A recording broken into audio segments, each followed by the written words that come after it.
All the research is done on men. Like you take any Yeah. performance product. Oh, take this thing and go to the gym and you'll get ripped. How do they know that? How can they make those claims? They do testing. They do testing on male Division I athletes between the ages of 18 and 22. Yeah. Right. Males that are in the peak of their physical performance for their life. And they'll be like, oh, take this thing for 4 weeks and then we're going to make this measurement on your muscle growth. Great. And then they market it to everybody or say, hey, this is what's going to help you burn fat at the gym and all this stuff. And it's like, that was not tested on a gal who's 45, who's, in perimenopause and under a lot of stress. It's going to have a completely different impact on her body. Hey, this is Chad Namiro. And I'm Kelley Namiro. Welcome to the Balancing Chaos podcast, a lifestyle podcast where we will interview guests about wellness, business, and just about everything in between. Our goal is to help you develop a lifestyle that promotes health, wholeness, and success. Through our conversations, we hope to inspire you to live a beautiful, full, and joyful life as you navigate balancing the chaos. We hope you enjoy. Hello, everybody. Welcome back to the Balancing Chaos podcast. We are here today with Dr. Beth Westie. Dr. Beth Westie is a chiropractic doctor who specializes in holistic solutions for women's hormone health. She helps women all over the world, which is super cool, naturally manage their hormones and gain back their life by teaching them how to eat for their cycles. Dr. Beth is the author of a best-selling book, The Female Fat Solution, the creator of the 12-week Female Fat Solution Challenge, the Eat for Your Cycle method, and the host of her very own podcast, The Female Health Solution. She has made it her mission to change the way that women view their health. We are very like-minded in that way. She travels the country to educate and empower women to take their health into their own hands, and she uses nutrition to help women work with their natural cycles of their bodies to achieve lasting weight loss results. So while men run on a diurnal cycle, I talk about this all the time on my Instagram, like every 24 hours, their hormones reset. For women, it takes us a whole month. And so it's really important for us to understand what goes on in our bodies while this cycle is happening. And I can't tell you how many women don't understand what's going on in their bodies and what their own body's needs are and how to honor those needs. And Dr. Beth's work is really similar to what I do with my clients. And so we're really excited to get her take today and her perspective on how sleep, supplements, movement, and diet really impact how you feel in your body. So let's give a warm welcome to Dr. Beth Westie.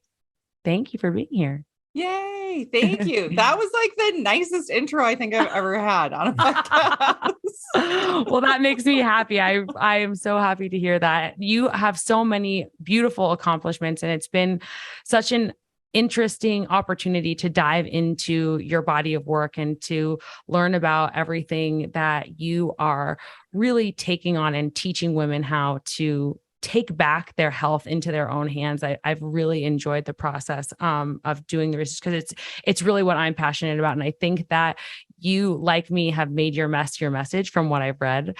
And I think that that's where the most passionate work comes from. The most passion-filled careers come from when you are dealing with an issue yourself, and then you recognize how to solve that problem. And then you go out and help hundreds, thousands, millions of other women do the same. So can you tell us a little bit about that and what your own personal struggle was and how you made your mess your message?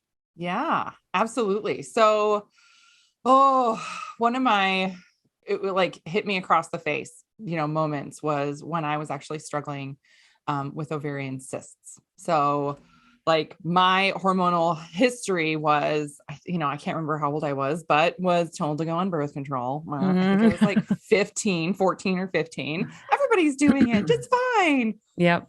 Right. You don't know what you don't know when you're 15. Yeah. I think that our moms too, like they had told us, oh, just get on the pill. Like, and now it's something I would never tell my own daughter to do, but yes. Oh my gosh. Right. Like, oh, you have a few pimples, go on the pill. That's going to fix it, sweetheart. So oh my, I know. And I have 2 daughters as well. Like there is no way ever, I'm like going to start sweating. I start thinking about it. Sorry. This is a podcast.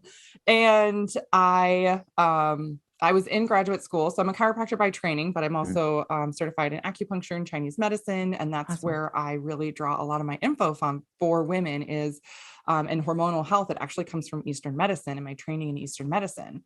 And when I was in graduate school, I got pregnant with my son. Wasn't planned, just how it worked out, right? But I was actually on the pill and it clearly wasn't working. Had him then just over a year later, I got pregnant with my second. So I had my first two kids while I was in grad school. Then I graduated, got pregnant, had my third. And she was actually born early. She was 2 months early. So I had a preemie, a 2-year-old, a 4-year-old, and I was less than a year into my business, which I had a clinic for about 7 years. And I was struggling big time, right? Not sleeping well, really trying to take care of myself. And I started having ovarian cysts. Now, I never had them before. I never had issues before, but I was also on the pill for almost a decade. And I couldn't understand why this was happening. I couldn't understand what was going on. And after a year and a half, and when I say this, sometimes I'm like, I can't believe I went a year and a half suffering with these cysts. Like every month a cyst would burst. And it was super painful. Yep. It would put me on the floor. Like when I was at my clinic, I'd be working and I would have to I could feel it coming. I'd run into my back room and I'd try and crouch down behind this table and just sweat and wait it out and try not to vomit. And I know you can't tell because I'm on a screen right now, but I'm 6'2". Oh, wow. You're tall. I'm huge. I'm a big girl. I'm a beast. And I do not hide very well behind anything. Yeah. And it was awful. And I would be in so much pain. And I kept thinking, okay, I'm going to do this thing and it's going to be better next month. No, wait, let me try this thing. Oh, I talked to this practitioner and now I'm going to change this and it's going to be better. It literally never got better for me. It just kept happening. Were you actually diagnosed with PCOS at the time, or you just had the cysts? So it was, recurrent cysts like that. Yeah. And I finally went in. It was actually my husband who brought me into the ER because I couldn't get off the floor. And he was really worried. He's like, there's something wrong with you. And I was like, it's just another cyst. Right. So I go in and the doc was like, yep, it's a cyst. And I was like, yep. Thank you, Captain Obvious, whatever. And they were like, yeah, part of PCOS, these recurrent cysts, because I had one burst previously and had an ultrasound.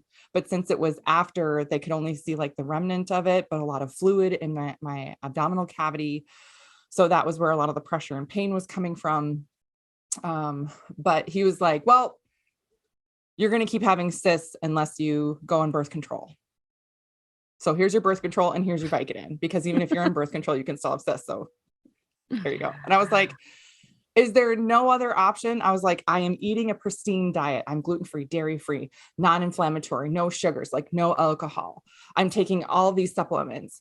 Is there anything else that I can do? And he was like, yeah, none of that crap works. And I was like, well, I mean, clearly I'm here with a cyst. Obviously it's not working for me, but do you have any other options besides birth control? And he just looked at me and was like, well, if you keep getting pregnant, you won't have cysts. Oh God. Oh man. Right. All right, sir. I hear that kind of stuff all day long. Yeah. He was not my favorite. And my youngest, she was born early because she was a placental abruption. Oh, wow. At 33. Yeah. So I'm lucky to be alive and she's lucky to be alive. So birth trauma, all that stuff, he didn't care. Nope. None of it. Oh, just if you keep popping out babies. Yeah. All right. So I walked out of there just livid. Yeah. He literally gave me the script for birth control and I was like, I'm not going to take this. Yeah. I'm not going to take it. I get bad side effects from it. I don't need it. My husband, snip, snip, we're good there. I don't need it. I don't want it in my body. What else do you have for me? He didn't have anything else for me. So I literally crumpled it and threw it in the garbage. As I walked out the door, I was so mad. And then I spent the next few weeks just in a rage researching online, just Googling at 2 a.m. And I have no business being up at 2 a.m. with 3 kids, 3 babies and a business and all this stuff. I couldn't help it. I was so enraged at what was, how I was treated. And I was like, I'm not a dummy. Yeah. Right. I was very knowledgeable on all these things and tried to have a real conversation and was completely brushed off and not given any other solution other than going on the meds that he wanted me to go on. And I was like, plus I take Vicodin all day. I'm not going to be doped up all day. What kind of life is that? Yeah. So, So when I started diving into the Eastern medicine training that I have and really started focusing more on hormonal health, cycles, how women's bodies shift and change throughout the month, I was realizing that how I was treating my body was not any different any week of the month, yet my body is so different. And there's, this is like new to us in the Western world, but it is not new in Chinese medicine or Ayurveda. Right. It is literally, you have 4 different bodies throughout the month, and it's important that you lean into what that body is doing. So you're not fighting with yourself. You're just really able to identify, this is what my system is naturally doing. This is what I'm going to work with it. And then when it changes, I'll work with that change instead of expecting that it's going to perform the same every single day. Like you're this human calculator, right? Yes. Yeah. Yeah. I actually have a twofold question for you before I let Chad jump in, because I know that he has some questions for you. But the first thing that I want to ask is, because you were literally pushed birth control, and I cannot tell you how many women I see in my own practice who are pushed birth control because they have heavy, painful periods. That's going to solve your problem. You have irregular periods. That's going to solve your problem. You have acne. That's going to solve your problem. And the truth of the matter is that I tell every single person is that it's not solving a problem. It's masking a problem. And the second you stop taking that pill when you want to try to get pregnant or whatever the case may be, that problem is going to come flaring back. So can you give us first your thoughts on birth control? And then I kind of want to go into the follicular, ovulatory, luteal, menstrual phases with you before we get some male questions. So yeah, birth control thoughts. You're being a good sport. Just yes. I think that's the first time I've heard that phrase. So I'll just sit over here quietly. Yeah. Okay. So here's the thing about birth control that I think people don't realize, and we're talking about hormonal birth controls. This would be any type of, pill that you're taking, even an IUD, like the Mirena, that's a hormonal birth control. Any other like NuvaRing, implant patch, all the things, they come out with new stuff literally all the time. And when you have that hormonal influx from an external source, what it does is it causes your ovaries to go into a hibernation. They don't need to be active to produce their own hormone. It's already there. Your hormones and your endocrine system runs off of what's called a negative feedback system, a negative feedback loop. So if the hormone there is present, they think, oh, I don't need to work hard and produce this estrogen and progesterone. Nope, we'll just hang out. We'll just hibernate, go dormant. I'm making movements with my hands that you guys can't see. These are your ovaries, but they don't need to be active. So what that actually forces your ovaries to do is to go into a menopause-like state. This is why a lot of gals, when they come off the pill, when they remove that external source, all of a sudden the ovaries have been in hibernation. Sometimes they have a really hard time waking back up, becoming active. Right? Every body is different. Your genetics, your lifestyle, your health history, all of these things are going to impact how any type of hormonal medication works on your system and how it functions when you remove that. So coming off of the pill. So it is one of those things, there's no guarantee that, and there's a lot of us that have been on, like I was on the pill for a decade, almost a decade, right? Like no worries about it. Like, it's fine. It's normal. I chat with women that have been on it for like 25 years. Yeah, same. I actually had someone on an online summit with me today who said, I've been on it for 25 years and it's the only thing that keeps away my migraines. And it's like, okay, but what's the root cause of the migraines? Is it estrogen dominance? Like, what's really going on there? Do you have any thoughts on how it actually impacts your gut health over the long term? Oh, for sure. Oh, yeah. The thing that we think about, and again, this is part of this whole mindset where women's health in general is not thought of as the mainstream or norm, whereas females make up just over 50% of the actual population on Earth. Yet when we talk about women's health, everybody's thinking about, bikini health. Just with the bikini covers, other than that, we think it doesn't impact, or it's the same as a male body. These hormones go everywhere in your system. They impact every cell, every structure, every system. Estrogen and progesterone, they cross the blood-brain barrier. So they impact how your brain and nervous tissue even functions. So it's going to impact your gut and gut health. It's one of those things that would just basics of, like the estrogen, I call it the estrogen phase, because sometimes people aren't as familiar with like follicular and luteal and that type of thing. So when we're talking about like, the first say days half. the first half of your cycle, days 1 through 14, estrogen is actually going to boost a lot of things in your system. And one of them is your gut health. After you ovulate, progesterone literally means progestation. So your body is like preparing for a viable pregnancy, whether or not it's there. So it's going to slow down your digestive system. And it's going to impact the, the bacterial balance and everything else, your microbiome. Everything is going to change about how your gut functions during that phase. Now, there are other things you can do to help kind of move things along better. Things that you can take, probiotics, enzymes, abdominal massage, make sure you walk after you eat, you're not just sitting there. There's so many things, right, you can do to improve gut health that I know you talk about, right? But just to know that you might have to incorporate those things during that time, because your body naturally will be slower there. And that's normal. And not to think like, dang it, what's wrong with me? Oh, why isn't my body doing this right? No, it's doing it. It's, So when you're taking the synthetic hormones of birth control, it's absolutely going to have an impact on that gut health and probably, I mean, in my opinion, making the bad bacteria grow and the good bacteria, beneficial bacteria are going to be a lot less proliferate.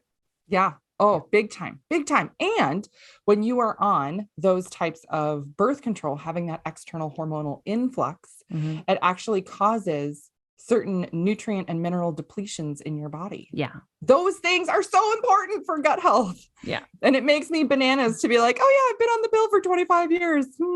Everything's I wonder why I'm so tired and my digestive system sucks. Well, that's exactly what I was getting at. So I'm so glad that you said that. So let's talk a little bit about what you called the estrogen phase and the progesterone phase, because I think that as someone who's very into wellness now, and this is what I do for a living, is also, help women find ways to naturally rebalance their hormones. I think that for so long, I had no idea like what ovulation was, and that I had a follicular phase and a luteal phase, and like what all of that was supposed to look like. I think that so many women, like I said before, just think it's, some women like, oh, I bleed every 60 days. That's normal. And it's not. So can you kind of just walk us through what that might I know everyone is a little bit different, 21 to 35 days, but can you walk us through what that should look like for the average woman? Yeah, for sure. Awesome. This is something that I have people, I'm sure you have this all the time too, where people are like, I didn't know my body was like that. I didn't know that it did that. And I'm like, listen, it's not your fault that you didn't know this stuff. Like we got that one class in 5th grade. Yes. That one day where they separate the boys and the girls, right? And then you watch the movie about your changing bodies and everything else. And that's it. That's it. Like, that's it. Otherwise, how do we learn about our bodies? Right. It was from like our older sister's friends who would give us maybe half accurate information, or you learn stuff from movies, commercials, TV shows, right? The media. And a lot of times our bodies are meant to be a punchline more than they have this information out there to actually be accurate or helpful in understanding how our bodies work. So that is one of the most frustrating things that a lot of women are like, I didn't know this, or I didn't understand this, or they won't seek help for something because they don't realize it's not normal. Because they're like, well, this is how it's always been for me. Yeah. Just because it's common doesn't mean it's normal. So I say that all the time. Yes. Now I started going off on a tangent and I can't remember what your question was. Follicular. So, or like estrogen phase and progesterone phase, and like what that kind of means. How long should each phase be? And like, what symptoms should we expect, or how should we be feeling in the estrogen phase and in the progesterone phase? Yeah. Like what's a normal, time frame here, or how you would feel throughout the entire month for sure. Yeah. Because you talked about like leaning into like your body changes. So how can I lean into what it should feel like in each phase? Yeah. Yes. Okay. Perfect. Yeah. Because we're also told that you can get pregnant literally any day of the month. I know. Yeah, I'm pretty sure every guy thinks that's the case. Someone reached out to me today and said, oh, what do you and Chad do for birth control? And I was like, well, we do want 2 more kids, but at the same time, I would never get on the pill again, because you can literally just track the days that you shouldn't have sex. Like, it's really not that often. Yeah. So, Yeah. It's just, these several days, or like use a different, like, yep, there's a lot of other options here if you understand this, right? But it's like, they don't educate. So you're like, I don't know, you can get pregnant anytime. Well, then I guess I better go on a pill. Yes. Okay. So So in talking about the female hormonal cycle, that 28-day average cycle, again, there are some gals who your cycle is longer or shorter naturally, and that is normal. There are some gals who are like, yeah, I was 30 days on the spot, then I had a kid, and now all of a sudden I'm 26 days. Yep. That, having that big shift or change or hormonal trauma can change your cycle.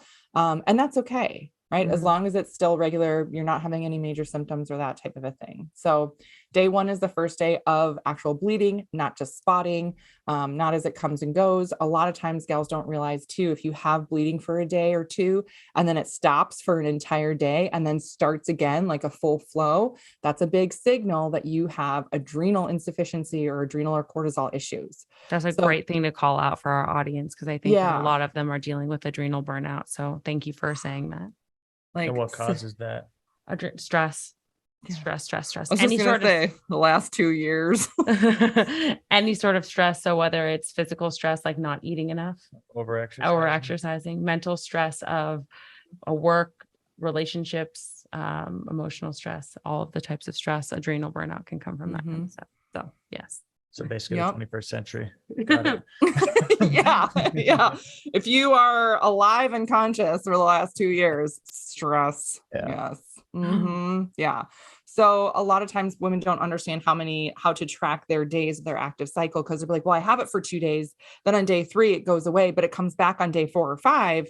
You still have to count that day, but just understand that it's this wonky pattern because of cortisol and adrenal issues. Okay. And then after that, estrogen does start to rise, and up until ovulation. Ovulation typically happens around day 14. Again, that can shift and change. If you are under a lot of stress, it can actually shift and change your ovulation to later in the month, or skip ovulation.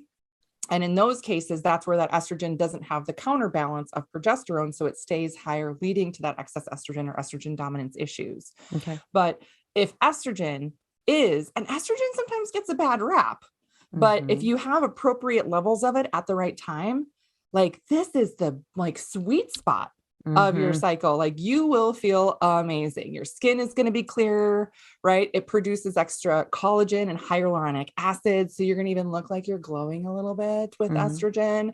It's going to help you rebuild muscle tissue. So if you're like, oh, I really want to get buff at the gym. Yeah.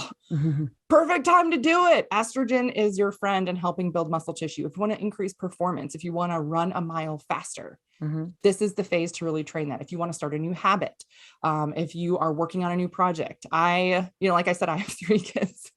I will do things, and I live in Minnesota. So there's certain in the spring and in the fall, I have to either put away all the winter stuff and get out all the winter stuff. This is a huge, cumbersome task that I absolutely hate, but I time it during this phase because I'm way more likely to be focused, to get it done, and to not leave it unfinished where I would have to come back to it later and it's sitting around. So this is what you mean by leaning into the cycle. So it's like doing tasks like that, or like going to the gym really hard or whatever on the days that you have that high estrogen. So what are the things that you want to lean into when you have progesterone after you which is what you get post ovulation?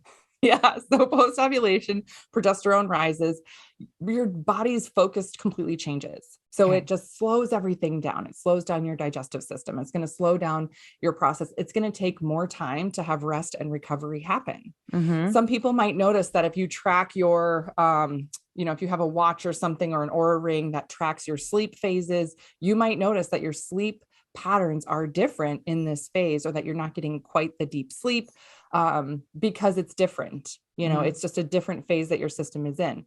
And in the progesterone phase, it is harder to start a new task. You don't have that same oomph, that same power.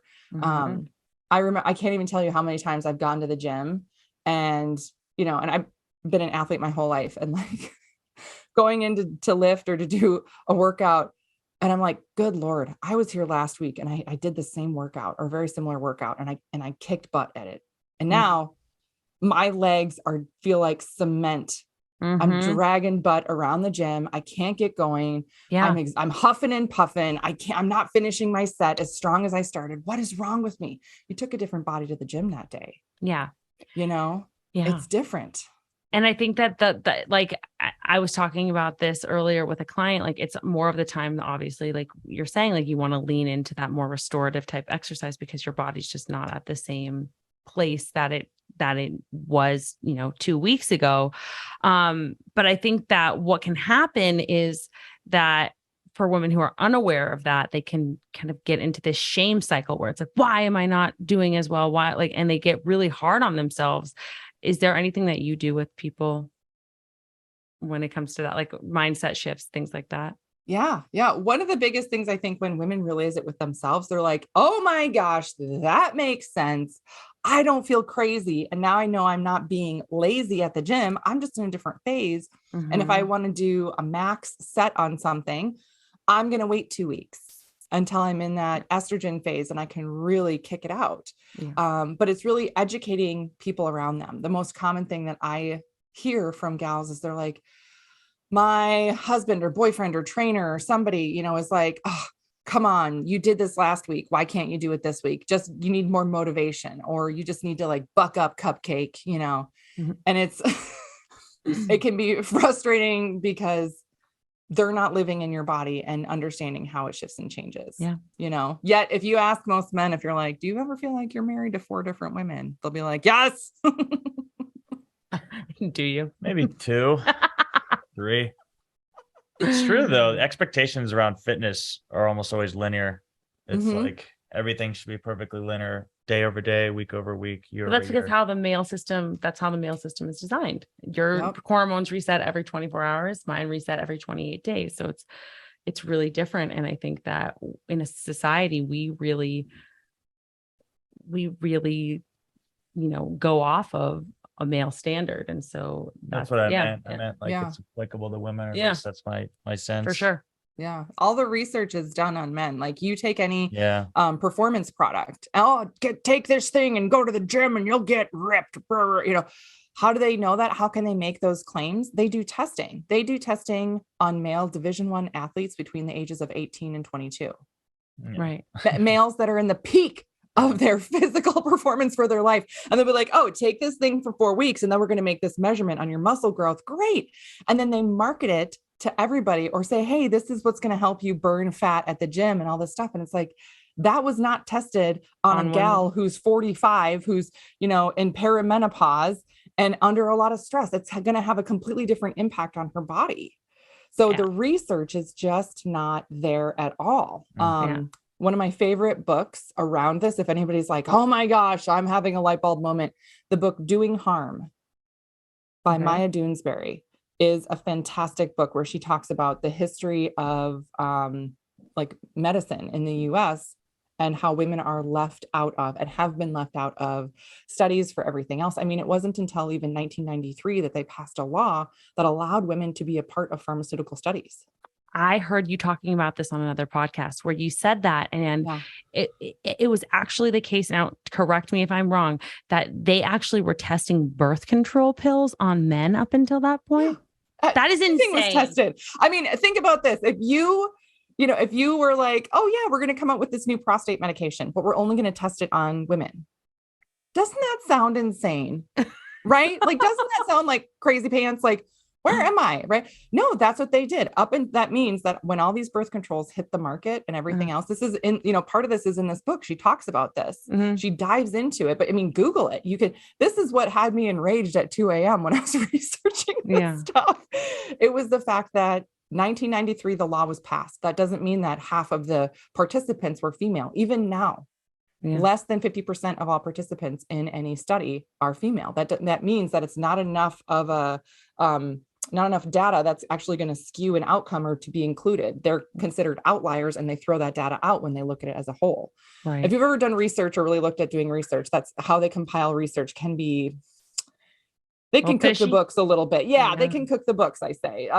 But this is one of the things that then before that, anything that came onto market was tested on men. And if it was for women, I'm using air quotes, right? It is tested on men that were 140 pounds because that was considered to be equivalent of a female. Wow, that's so crazy. Can you repeat the name of that book one more time for our listeners? It's called Doing Harm by Maya Doonesbury. Maya Doonesbury. Okay. We'll put it in the show notes. Get it on audio. It's a long book. This is actually the basis of one of my questions. So we'll step out for just 1 second and go back in. So like, I'll caveat this. I have 2 parents that are doctors, gynecologists. There's definitely a time and a place. And I believe in Western medicine at times, and then a lot of times actually a hybrid model. And then at other times, probably, predominantly Eastern. Mm-hmm. And like we've found with pediatricians, I've found with GPs, there's just not this sense of, I don't want to say respect, but like knowledge or awareness of Eastern medicine. And again, with all respect to Western doctors, like what do you think is really the driving force here? Because doctors are smart people. So like what's contributing to not recognizing that as that nutrition and all these different things play a factor and can be the real cure to this. And then also, why would super intelligent doctors do medical tests and research tests on women, or for women rather, that are tested on men? Doesn't make sense. I love that you're asking this question. Like, why is it like this? This literally doesn't make sense. Agreed. It literally doesn't make sense. So she talks about this in the book, the history of everything. Mid, 1800s to late 1800s, there was a myriad in the US. There was a myriad of practitioners, right? It was very different. And then all of a sudden they changed laws, rules, regulations, all this stuff, created these medical schools that had to be accredited or approved by the government. And if you weren't approved, you couldn't practice medicine or even do any type of healing art on people, or you would be arrested. And they also didn't allow women into these medical schools. The first woman that they allowed into a medical school was actually let in on a joke. Wow. Yep. Yeah. So there's a huge history around this, and it's related to politics and money and everything, and why things are the way that they are. But I also know, just because, I'm a natural healthcare practitioner, and, and sometimes when I talk about acupuncture and Chinese medicine, I have people call me a quack. They call me a witch doctor, all these other things. And that's fine, because they are just really uneducated in a healing art that has been around, for thousands of years and worked on millions of people, but because they don't understand it, or they're told this is dangerous. I remember one time I was actually pregnant going in for one of my like prenatal appointments. And, one of the practitioners that came around, because they had different, students or residents on rotations and stuff. And I was talking to her about some of the, I was like, oh yeah, I get acupuncture for nausea and it really helps. I don't have really any morning sickness or anything. And she was like, you get needles in you? That's really dangerous. That's so dangerous on a pregnant woman. And I was like, what? Yeah. I was like, I'm also studying acupuncture, so I don't understand. And I was like, how is it dangerous? I was like, I'm RH negative, so I had to get a Rogam shot, and I'm like, you're going to give me a Rogam shot. That's a lot bigger needle than the little one I have going in my wrist. Yeah. So I don't understand the difference. Yeah. Ma'am. But it's, again, she was not educated. They don't look into it. And they're just told one thing, this is dangerous. And then of course, told probably some horrific story about somebody that died from acupuncture, or, some embellishment. Even my own father-in-law, who, as he said, his dad is a fertility specialist. He's like, I personally did a training on nutrition. He's like, but normally doctors going through medical training, we don't get nutrition training. Yeah. So for them to be able to connect the dots, I understand how that might be a challenge. I mean, the food pyramid, the one we all know that recommends you get a ton of dairy, etc. in your diet, that was debunked, or challenged, I should say, what, 3-5 years ago? Yeah. If I remember correctly. So I guess it's just a factor of you're given a certain education and then it compounds on itself. Yeah. And I think that it's just about either the system changing and those doctors getting educated on alternative methods and root cause, or, you going to see a different type of holistic practitioner who's going to take more time. As much money in that though. Not as much money in that, that's for sure. Right. And insurance doesn't cover it. So another great topic. So let's talk about male hormones. If the hypothesis is that in general, women don't have a good sense of their bodies, I'd be willing to admit that men have even a lot less knowledge of their bodies, right? Maybe true, maybe not. But tell us about male hormones. Males seem to really affix on testosterone as one. That seems to be what generally people are aware of, and that's really the extent of it. And so tell us about male hormones and then how testosterone factors in, etc. Yeah, absolutely. So this is a great question, because a lot of times males don't realize that they also have some estrogen in their systems, and they also have the same, adrenal and cortisol issues, when we're looking at how the male body functions. And when I'm looking at, a hormone test, a Dutch test for males, one of the main things that I will see when hormone levels are off is that the testosterone levels can be low, but estrogen levels will actually be really high. That's what I've been seeing more recently. Yeah. Yep. I will do, if a couple comes to me for fertility issues and I do hormone testing on her, I also do hormone testing on him, because we need to make sure we're looking at all these things. There was a guy, this was earlier this year, 25 years old, in the military, worked out, all this stuff, very regimented, nutrition. He had been on base for 3 months and came back home, and him and his wife were, wanting to have a baby, and they were having a hard time. And, and he was like, I don't understand. I just don't feel the same. I'm not motivated. I feel really blah, he had a hard time even describing it. So when you say men not being in touch with how their bodies are functioning, it's almost like things have to completely crash and burn before they're like, I think there's a problem. Yeah. Yes. And what was insane about his levels is that his testosterone was a bit low, especially for being 25. It was a bit low, but his estrogen was super high, super high. And do you see that coming from, is that from all exogenous forms of estrogen? So chemicals, toxins, things like that. Is that how that's building up in men? Yeah. Yeah. And then with some other things that going on with his cortisol levels, it's like your body can't process this out. Right. So when I had him work on some things, it wasn't a complex situation. It wasn't, anything crazy pants that I had him do, but it was some very specific things. And then I had him, eat more protein, get more movement in, do some mindset work and breathing, for cortisol levels. And it was amazing. Like 3 months later, when I touched base with him, he was like, I feel like a new man. I feel like a new man. I am motivated. I'm going to the gym. He's like, I've lost over 25 pounds easily. I'm eating the same. I'm working out the same. I can't believe how easy this was to just fell off my body. And I'm like, good for you, buddy. So that really leads me into my next question, because I think that for so many of the women who come to see me, because most of my practice is women. I think I've had 2 males in the whole time I've had my practice. Most of the women who come to see me will say something like this: I have bloating, or I have weight gain. I have a husband who went low carb for 10 days. He's lost 20 pounds. I'm just making numbers up right now, but it's insane amount of weight going low carb. And it's and I cannot lose 1 ounce of weight.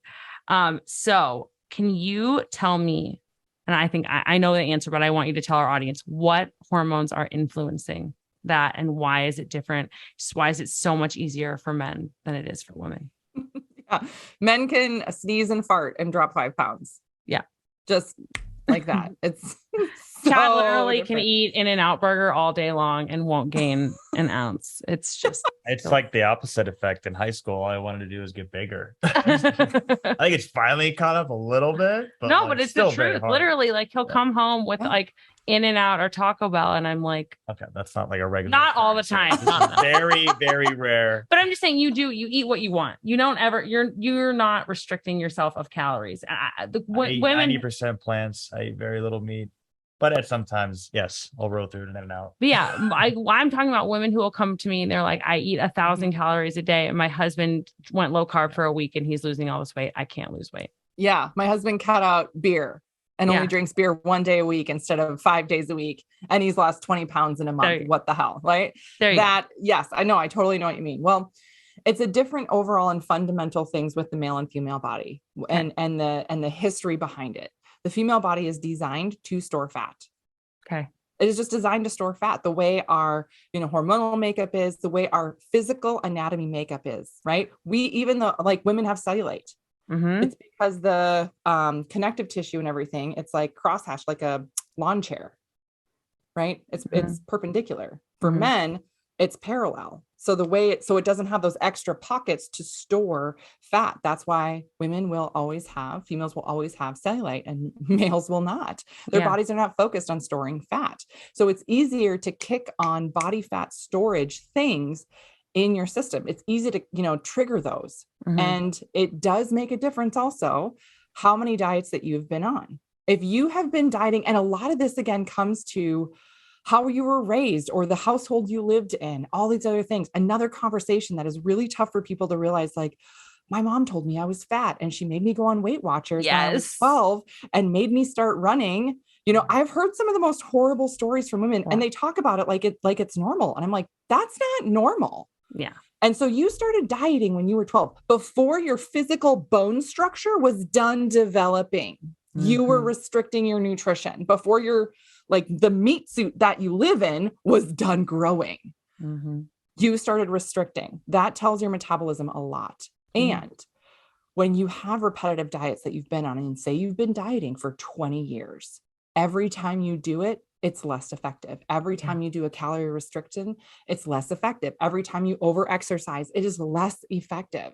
So you have to go through a phase where you re-nourish your body and let everything completely reset before you can utilize any tactics to actually increase your metabolism to have it work. Yeah. Versus men, men go on one diet ever, maybe. And they're like, oh, I went on this diet. I lost, 30 pounds. Now I just keep going to the gym and I can still eat whatever I want and still drink beer 2 days a week. Woo! Life is good. Yeah. So what are your thoughts on intermittent fasting? Because I know hers. So what are your thoughts on intermittent fasting for, let's say, male and female? If it differs. It's very different. So for patterns of intermittent fasting for males, they'll just work. They'll just things will work and kick into gear. That's for me. But for most females that start intermittent fasting, they're jumping into it already from a restricted state. Yes. And that is literally the worst thing you can do. You're doing another set of restriction from restriction. I just did Weight Watchers. That didn't work. So then I did keto for a month. That didn't seem to work. So now I'm going to do this intermittent fasting. Literally it's just another form of calorie restriction. And it's just, like a way that you're depriving your body of nutrients, in my opinion. And it's also going to increase the cortisol in your body because you're not giving your body a chance to balance blood sugar first thing in the morning. That's what I always say. And so 100%. When I explain that to clients and even to my husband, I'm like, okay, like it's going to be different again, because we run on a 28-day cycle versus a 24-hour cycle. It's going to be different in terms of how it impacts the body. So I think that like you explaining that in the same, I just like the more women we can get this information to, the better. So what are your thoughts on women who are, because we talked about like coming from like the idea, like the household where you start dieting at 12 and like your mom's forcing you onto a scale and you're doing Weight Watchers. Like, what are your thoughts on women using the scale to track? And do you have a better way for women to, because I know that like a lot of the things you've written about, like your books and like, it's like fat loss and you do talk about like long-term solutions for that. And I think that that's a beautiful thing because I think that there can be this delicate balance in the conversation of hormone health and also body image and body love. So what are your thoughts on the scale? Ooh, yes. I'm so glad you asked this. The scale is not an accurate depiction for us at all. Oh, thank God. Just like also like if you are, I'm going to use air quotes here again, like the same weight the entire month, right? Your weight will actually shift and change. As a female going through your different bodies, your weight will change. It changes because you will be heavier in the second half, right? In that luteal phase and leading up to when your cycle starts, because you have more blood volume. You literally have more blood volume in your body. Your weight fluctuation can be anywhere from 5 to 10 pounds, and that is normal. Your body will also upload hydration into your cells differently. So when you feel bloated, or I feel like I'm so thirsty, but I keep drinking water. I'm feeling so bloated and puffy. Yeah, you're not actually getting the hydration into the cells, because in that progesterone phase, you need more minerals, electrolytes paired with that water to actually get it into the cells. So that also leads to extra water weight. So that scale is not an accurate look at what's going on in your body at all. And all it's going to do is drive you bananas. Yes. Thank you so much for saying that. So it's terrible. Two things. Should women be adding minerals in the second half of their cycle? Oh, yeah. And second, what would you use as a method for women to track their progress if you're not using a scale? Yeah. So if people want to use a scale, you can. But if you're going to weigh yourself, say you weigh yourself on day 5 of your cycle, do not weigh yourself until the next month, day 5. Okay. Same body. That can give you a measurement of what's going on. Sure. But for the female body, how we gain and lose weight is very different. Right. And it happens top down. Typically, have you ever done this where you're like, oh, I'm going to start to lose weight. And then you're like, okay, my bra's too big. I need a smaller bra. My pants fit the same, but holy cow, I lost my girls. Okay. Top down.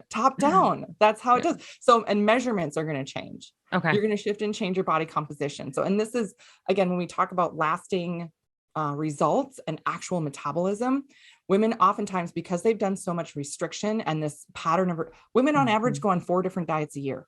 That's crazy. Ridiculous. They just jump from one to the other. So to actually get and maintain lean muscle tissue is not something they've allowed their body to do. So when you're actually on a good path, the scale should actually stay the same or actually increase a little bit, even month to month as you're tracking this. But your measurements will come down. And that's because you're changing your body composition and building that lean muscle tissue, because but actually muscle changing, the adipose tissue. Yeah, muscle weighs more than fat. Okay. But you'll notice that like, well, these shirts are big. Yeah. But my butt still looks big in my pants. Yep. You're doing it right.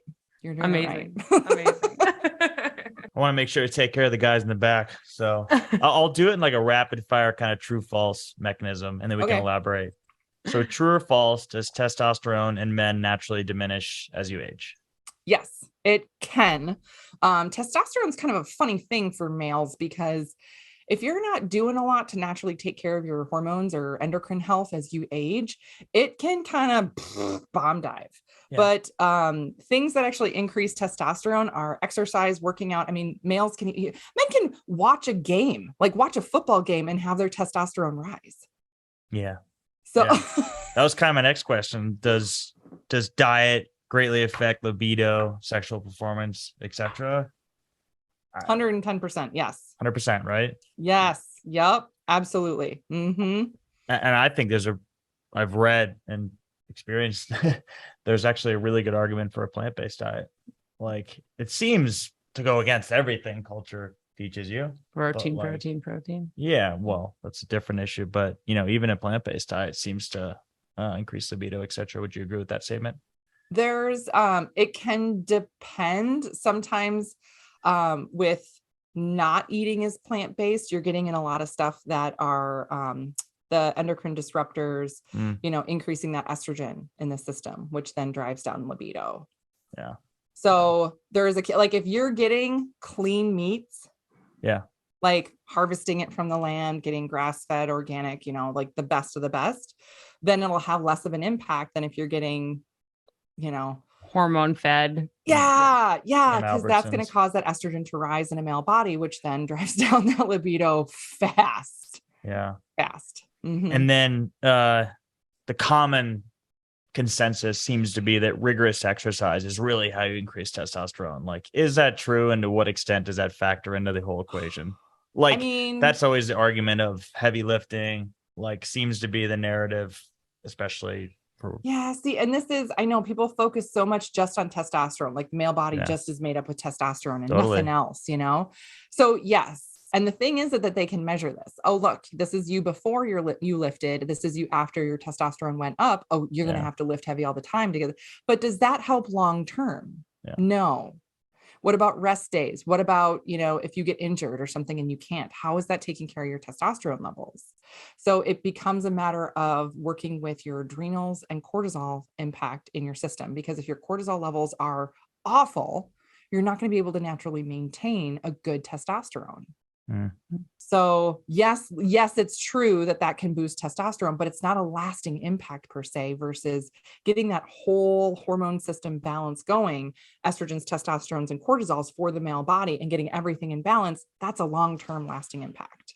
Yeah. So more of a balanced exercise routine along with diet, along with, you know, cortisol, etc., is kind of the name of the game is what you're getting at. Yeah. And what's really interesting is that there's a lot of males that I have worked with that one of the best things for their testosterone levels and everything else is actually more relaxation.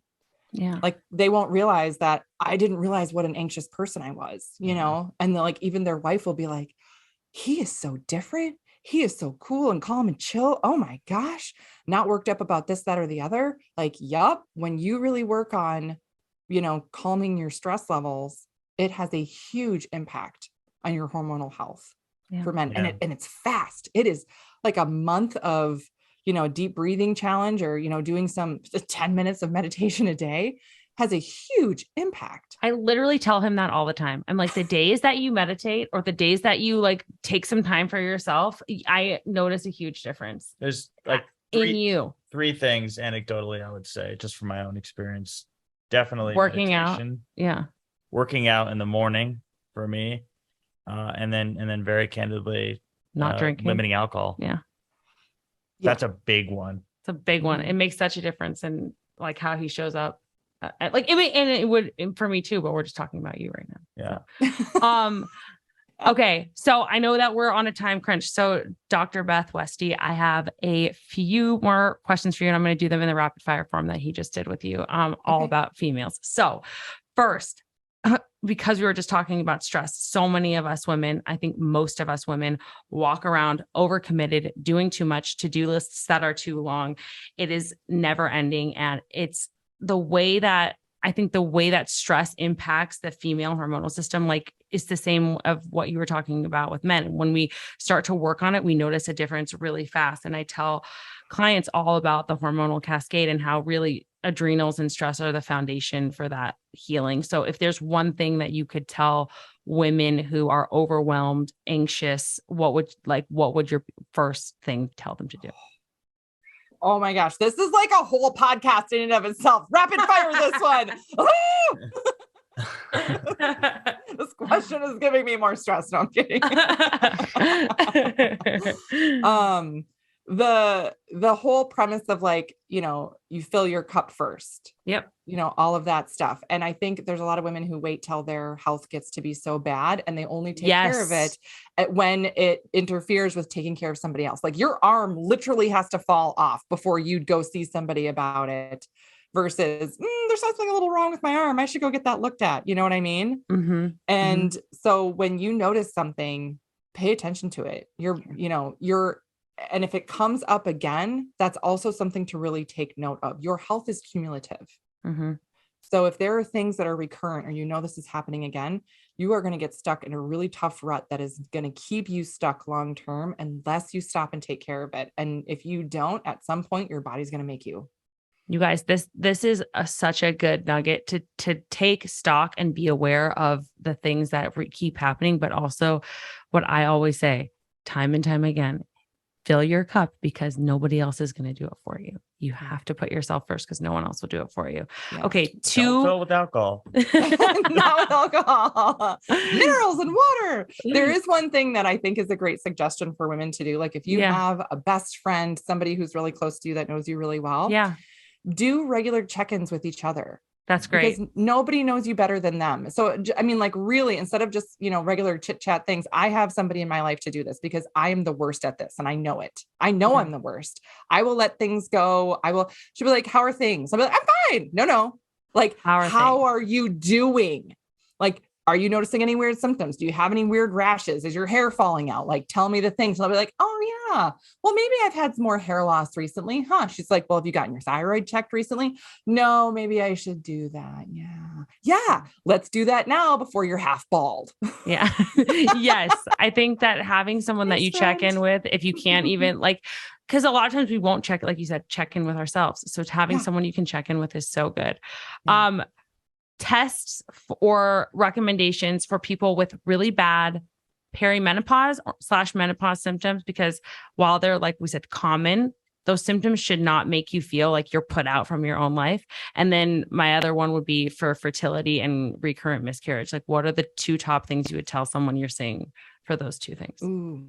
Yes. Yeah. So my favorite test for this is a Dutch test. Okay. The dried urine test for comprehensive hormones for both. For the perimenopause, menopause, we are going to see, exactly where your system is at and where your body is not processing things correctly to have those hormones kind of downshift out of your system smoothly. Okay.